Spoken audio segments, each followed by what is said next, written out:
Chastain gets the top spot, slides up and crossed in front of the nose of Ben Rhodes. Rhodes looks slow down into turn number 3. Chastain able to maintain the top spot. Kyle Busch, meanwhile, starting to work on Ben Rhodes a little bit right now, but Ben runs away from him coming off turn number 4. He tries to chase down the leader, Ross Chastain. Ross Chastain is the leader. Ben Rhodes in second. Kyle Busch is third. Harrison Burton fourth. Don't look now. Johnny Sauter up to the 5th spot. He was looking for some racing room, but now they tuck in single file formation, your front 5. Ben Rhodes not letting Ross Chastain get away. As a matter of fact, he takes a peek to the inside. Off turn number 4, has a fender to the low line. Chastain tries to put the squeeze on him. Here comes Rhodes for the lead. Rhodes down on the inside, Chastain on the outside, side by side as they work their way into turn number 3. Ross Chastain does a little bit of a wide entry, and that gives him a good run off turn number 4. Ben Rhodes won a couple of stages a year ago here in this race, and he's challenging for the lead again, lurking right behind them, Kyle Busch. Then it's about 3 truck lengths back to Harrison Burton. Yeah, that 3 truck length margin is between 3rd and 4th. The front 3 have broken away just a little bit. This time in the tire tracks, Ross Chastain ducks right there with Ben Rhodes and Kyle Busch following. For Ben Rhodes, an opportunity for a bit of redemption here this afternoon. A year ago, he dominated the opening 2 stages of this race, and then at the end of stage number 2, a disastrous pit stop cost them all kinds of track position. He was not able to recover, finished 12th at the finish. Right now, he is in the hunt as he makes his way to the inside. A little bit of bumping and grinding in front of you, Steve Post. Yeah, Brett Moffitt got to the inside of Grant Enfinger and gave Enfinger the heave-ho. Now Enfinger is on Moffitt's back bumper and returns the favor into turn 1. Boy, he did run him up the track right there, Steve, and that war may not be over. Now they continue to go at each other. A little switcheroo here now. And again, Moffitt is down low, this time side by side, about 4 truck lengths back. Possible problem for Derek Kraus as he's got left front damage. A lot of smoke coming out of that truck. It looks like Grant Enfinger and Brett Moffitt are going to call a truce, at least for the moment, as they're separated by about a truck length front of the pack right now. Ross Chastain has regained a little bit of an advantage as Rhodes, Woody, has fallen back into the clutches of Kyle Busch. Yeah, Kyle Busch now trying to regain his former glory in this race. He was dominant early. Now he's been riding top 3, 4 here in the last, 50 laps or so right now. And Ross Chastain beginning to pull away. He's got 5, 6 truck lengths on Ben Rhodes as he tries to hold off Kyle Busch now. Johnny Benson, Kyle Busch riding back there in the number 3 position. Kyle not known for being third if he has the ability to be second or even first. What are you seeing out of that truck right now? Well, I'm seeing that he's just fighting a little bit coming off the corner, and I think he knows, because it's unusual. He wants the lead. He's going to go for the lead if he feels that the truck can do it right now. But so he's just kind of, I think he's riding, but he knows his truck ain't right. He's on to make sure that it's going to have good tires on, especially late in that run. And he got a couple guys at the back that did pit that are making some progress, but not real fast at it yet. That's all fine right now for Ross Chastain as he's got about a half-second lead over Ben Rhodes. Kyle Busch rides in third. Fourth belongs to Harrison Burton. Johnny Sauter is fifth. Sixth goes to Myatt Snyder. Todd Gilliland is seventh. Matt Crafton eighth. Stuart Friesen ninth. And Austin Dillon is 10th. Austin Hill runs in the 11th spot. Tyler Ankrum up to 12th now. Brett Moffitt 13th. David Gilliland 14th. Sheldon Creed 15th. 16th is Grant Enfinger. Raphael Lessard is 17th. The last truck on the lead lap, Bubba Wallace in 18th. Derek Kraus 19th. 20th is Spencer Davis. 21st belongs to Reed Wilson. Tyler Dipple 22nd. 23rd, Timmy Hill. Austin Terrio 24th. And 25th to Corey Roper. Jordan Anderson is 26th. Corbin Forrester 27th. Travis Quapple 28th. 29th to Spencer Boyd.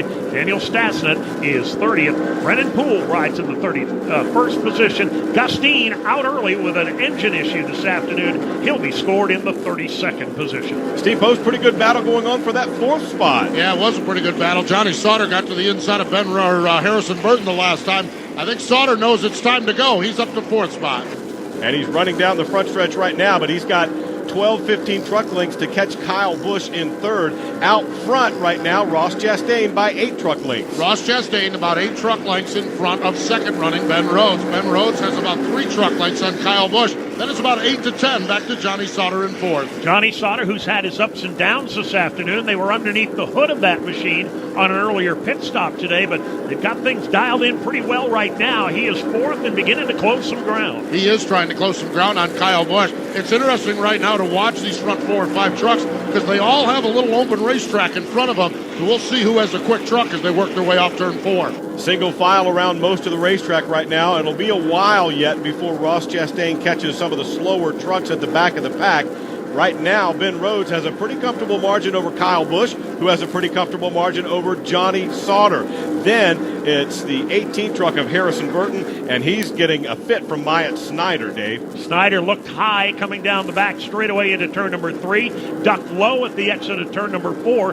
Neither move will pay off, at least for the moment, but they run in close quarters off turn 2. Battle for the 5th spot. Harrison Burton has it. Now Snyder does dial up the inside lane. He pulls up alongside into turn number 3. Myatt Snyder on the inside. Harrison Burton on the outside. Give the spot to Snyder. And here comes Todd Gilliland trying to get into this mix as well. Myatt Snyder takes the spot from Harrison Burton, and all 3 of those trucks go single file into turn 1. 3 young racers, the future of NASCAR, right here off turn number 4 in a battle for the 5th spot. Myatt Snyder, he has that spot, running in position number 5 now. It is Harrison Burton and Todd Gilliland following him off 4. Myatt Snyder really likes this Martinsville Speedway. Very early in his Truck Series career, he was 6th in this race last year. He was 3rd here in the fall.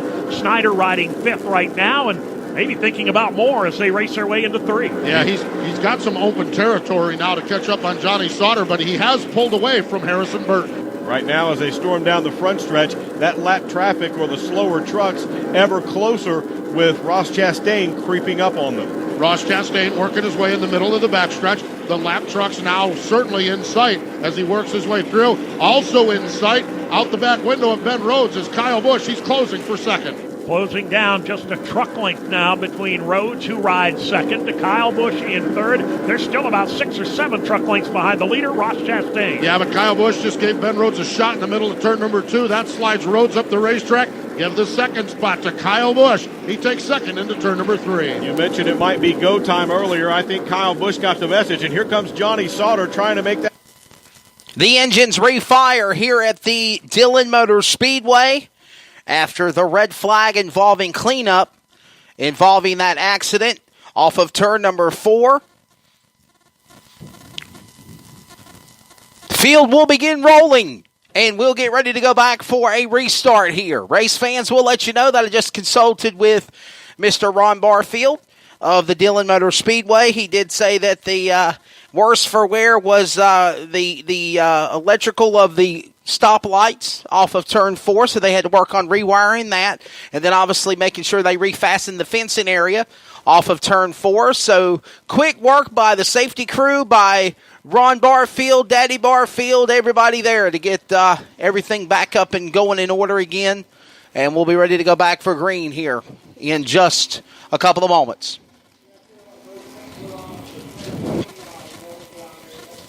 So again, a scary moment. The red flag has been rescinded. We are back under yellow flag conditions for those that are joining us on our broadcast coverage. We had an incident off of turn number 4.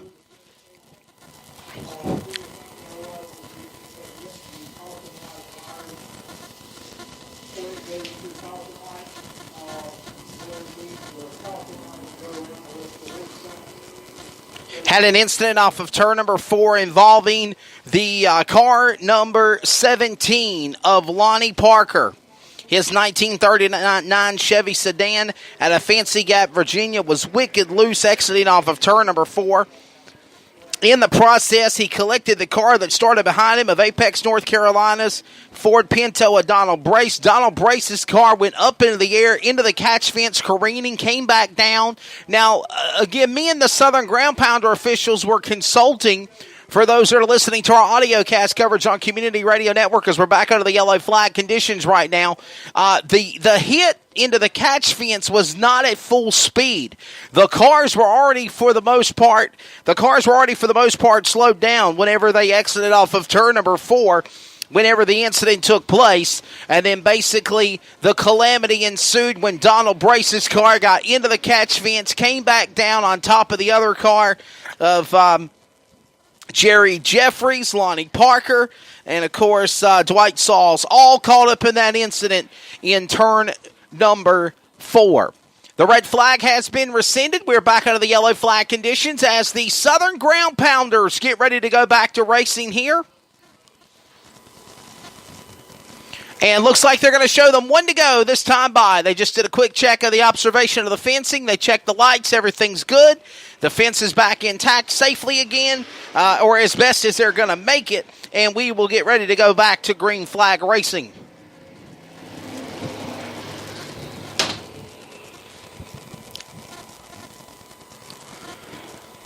So ready for the restart. The driver out of Midlothian, Virginia, the 65 Ford Mustang of Mac Tatum, ready to bring them back to speed here. Off of turn number 4. Coming to the line, ladies and gentlemen, we'll try this again. And here they come, green flag going in the air. We are back to racing here at the Dillion Motor Speedway after an incident for about a 30-minute red flag for fence repair. We are back to racing. Back straightaway, and Mac Tatum on the jump. Back going again is also Lonnie Parker. Lonnie Parker up to the bottom of the racetrack. Here comes Dwight Sauls now. Taking the lead is Dwight Sauls in car number 21. Dwight Sauls will get by Mac Tatum for that spot. Moving to third position now is going to be the 18 machine of Jerry Jeffries. Great racing for those cars as they battle off of turn 4, back around the pack. Nice vintage race cars between the 05 of Barry Dalton and Scott Hayton racing each other there, trying to now get to the 18 of Jerry Jeffries and his 74 Vega.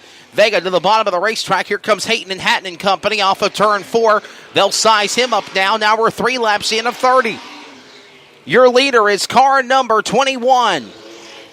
At a Fuquay Arena, the 74 Vega of Jerry Jeffries out in front. That beautiful purple and orange machine exits off of turn number 4. Another lap on the board, working now lap number 4 of 30 this time by. 4 laps in of 30. As the Southern Ground Pounders, the modified cars, also the Florida Ground Pounders modifieds are racing. You're also going to have the race in action for the East Coast Flathead Ford Association, their season opener. The Southern Ground Pounder Sportsman for their opener. Then you've also got the PVR Carolina Bell & Bell Vintage Race Cars for their season opener. And then later tonight, all of the sanctioning bodies will come together for Sportsman and Modified, and we will have a national race, a national open for the Sportsman and the Modified cars. As the racing still underway here now. Working now lap number 7 of 30. And the leader is back in turn 1. Passing lap traffic. Moving by lap cars now is still going to be Jerry Jeffries. Jerry Jeffries out in front. In that second spot is Mac Tatum. He's from Midlothian, Virginia. That Ford Mustang, number 4. 1965 entry, as they'll exit off of turn number 4. As Dwight Sauls still continues now to lead the way in that car number 21.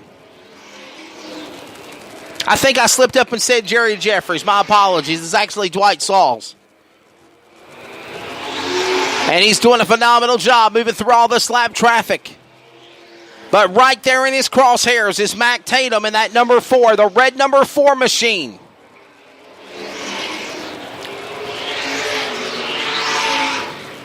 And that car's for sale, by the way. If anybody wants to buy a race car and get in the Ground Pounders Racing Association, that car is for sale. Contact Mac Tatum today. 10 laps in, 30. 1/3 of the way through. Leader's in trouble. Problems for your leader on the front straightaway. Something amiss on Dwight Sauls' car. He is off the pace out of turn number 2.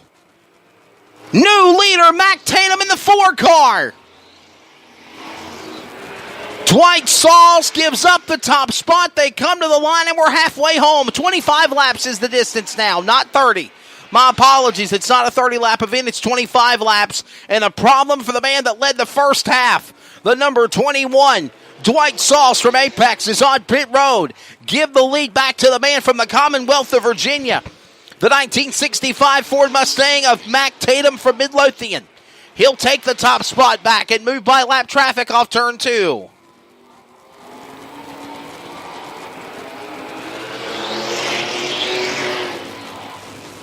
So out in front.